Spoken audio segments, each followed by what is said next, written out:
Hello, I'm Caroline Ham, and this is the presentation on the flyweight design pattern for CIS 476. The flyweight pattern is classified as a structural object pattern.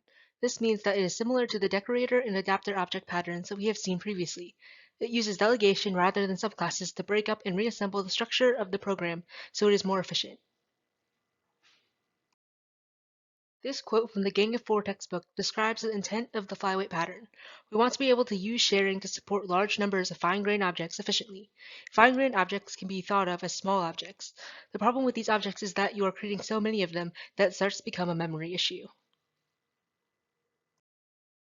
The example from the textbook to illustrate a problem that would lend itself to the flyweight pattern was a document editor. Let's say every character you type in a document is treated as its own object. This object would be inside a row object, and each row is inside a column. You could see how as you keep typing in the document, you could eventually end up with hundreds of thousands of objects. While each character object might only have a position and the code for which character it is, eventually they will add up and take up lots of memory. You may even see a slowdown in performance during runtime. This is where the flyweight pattern can come in. A flyweight is described as being a shared object that can be used in multiple contexts simultaneously. It is also done in a way where the client can't tell that the object is being shared. It saves space behind the scenes. In order to turn our hundreds of thousands of character objects into just a few hundred, we can create a flyweight for each character. This means every lowercase a in your document will just refer to the same lowercase a character object, instead of each being an object on its own. This practice of sharing leads to the question of what can be shared. The intrinsic state is the data that can be shared. It doesn't change and is the same among a group of objects. In our example, it could be the code for the character. Every lowercase a will have the same code. The intrinsic state is stored within the flyweight object. The second state is the extrinsic state. This is the data that depends on context. That is, it varies by object and cannot be shared. This would include things like the position of the character in the document.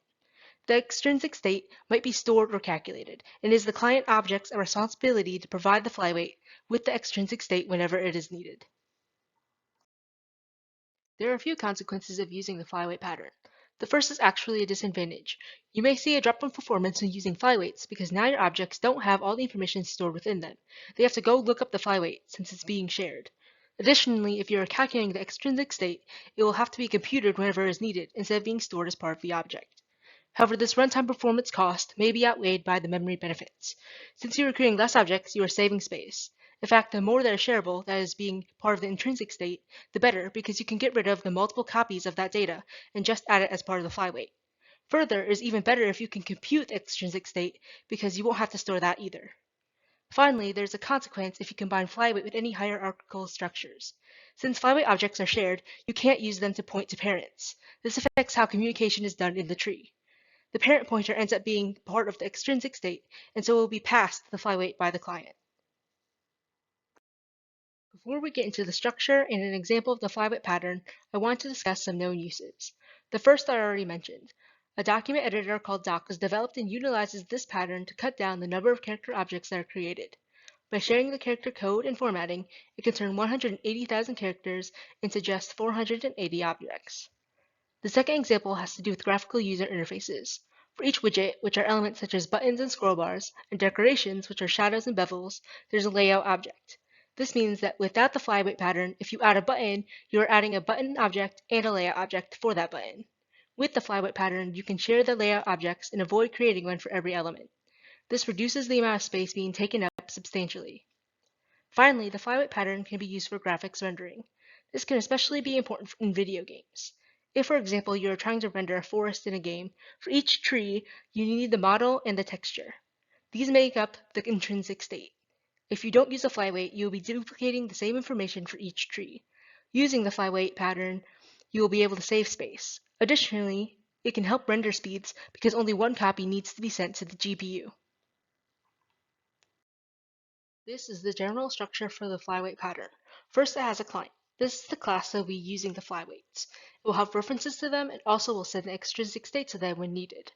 The Flyweight Factory is a class that is responsible for creating the flyweights and making sure they are shared properly.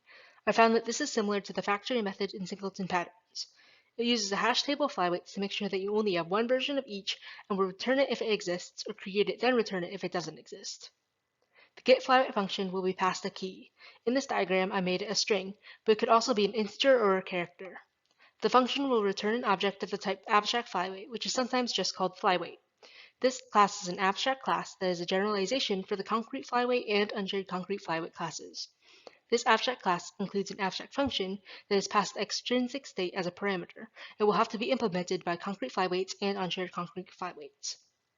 Each concrete flyweight has properties for storing the intrinsic state and implements an operation that uses a passing extrinsic state. The unshared concrete flyweight class is similar, however, it isn't actually shared. Just because the flyweight allows sharing doesn't mean you have to do it in every case. Because it isn't shared, it must have storage for the entire state, including both intrinsic and extrinsic, which is what the all-state variable is for. Now let's see an example using the flyweight pattern. In this example, we will create and print days, each with a date, a weather condition, and a weather condition symbol. The intrinsic state stored in the flyweight is the condition name and symbol. The concrete flyweights are sunny, cloudy, and precipitation. These can be shared by all of the days. There are no unshared concrete flyweights in this case. The abstract flyweight class becomes the weather class. It has protected storage for the condition name and a string array for the symbol, which will be drawn in ASCII art. There is a static counter for the number of flyweight objects we create, which will be used for testing purposes. The Flyweight factory becomes a weather factory. For the hash table, I use a dictionary with integer keys and weather type values.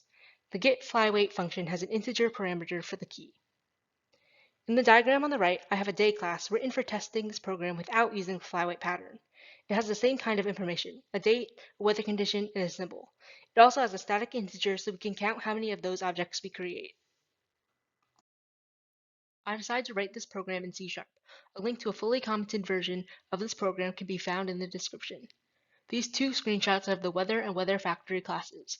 The Weather abstract class is what the concrete flyweights will inherit from. These will have to implement the printWeather function. In the WeatherFactory, you can see that there is a dictionary and the getFlyweight function. This function first checks if the key exists in the dictionary. If it does, it will return the corresponding concrete flyweight. Otherwise, it will use a switch statement to create the correct flyweight, then it will add it to the dictionary, and finally return it. These are the three concrete flyweight classes. In the constructor of each, they increment the count of the number of weather objects created. Then it sets the corresponding condition name and symbol. They also each implement the printWeather function. In this example, they all do the same thing, but the program could be modified so they implement the function differently. Essentially, the date is printed in the short date format, then each line of the symbol is printed, and finally the condition name is printed. The day class is used for making the same program without using the flyweight pattern. For every day the weather is printed, there will need to be a day object, each containing a date, condition name, and symbol. There is also a static integer counter for this class that gets incremented in the constructor. The printDay function is similar to the printWeather function in the concrete flyweights. It will print the date in the short date format, each line of the symbol, and the condition name. The client class is where I put the main function. This function runs the program using the flyweight pattern. I created a WeatherFactory object and a weather array. Then in a for loop that runs 730 times, it will first get a flyweight using a random number generator that gives a key of 0, 1, or 2. Using that flyweight, it calls the printWeather function and passes a datetime object, which is calculated by adding I days to the current date. The main function will print out the elapsed time and also the number of objects created using the count from the weather class. This is the version of the client that doesn't use the flyweight pattern. I called the class noFlyweight and I put the main function in this class. This one creates a day array, and then in a for loop that runs 730 times, it will create a day object, set the date, and then randomly set the condition name and symbol with a random number generator in a switch statement. Finally, the printDay function is called from the day object. The main function will print the elapsed time and also the number of objects created using the count from the day class. After running the programs, these are screenshots of the output. The screenshot on the left is from using the client class that uses the flyweight pattern. The screenshot on the right is from using the noFlyweight class that doesn't use the pattern. As you can see, they each print the weather every day up until 2 years from now. The elapsed time is in milliseconds, so there is less than half a second between these two programs. It is interesting that the program that doesn't use the flyweight pattern is actually faster. This might be because when you use the flyweight pattern, you have to look up the shared flyweight. However, I've run these multiple times, and sometimes the flyweight takes less time. Essentially, these programs are relatively close in runtime performance. The biggest difference is the number of objects created. As you can see, for 730 days, the flyweight only created 3 objects. The regular way created 730 objects, one for each day. If I extrapolated this example to be over more years, you can imagine that the number of objects created in the regular program might become unreasonable. This is why the flyweight pattern is used. Additionally, even if the creation of the objects isn't much worse time-wise, if you have a case where each object might go through some sort of time-intensive processing, such as with graphics rendering that we discussed before, having 730 objects will certainly take more time than only having 3. These are the references I used for my presentation. The 2 online sources will be linked in the description. Thank you for watching.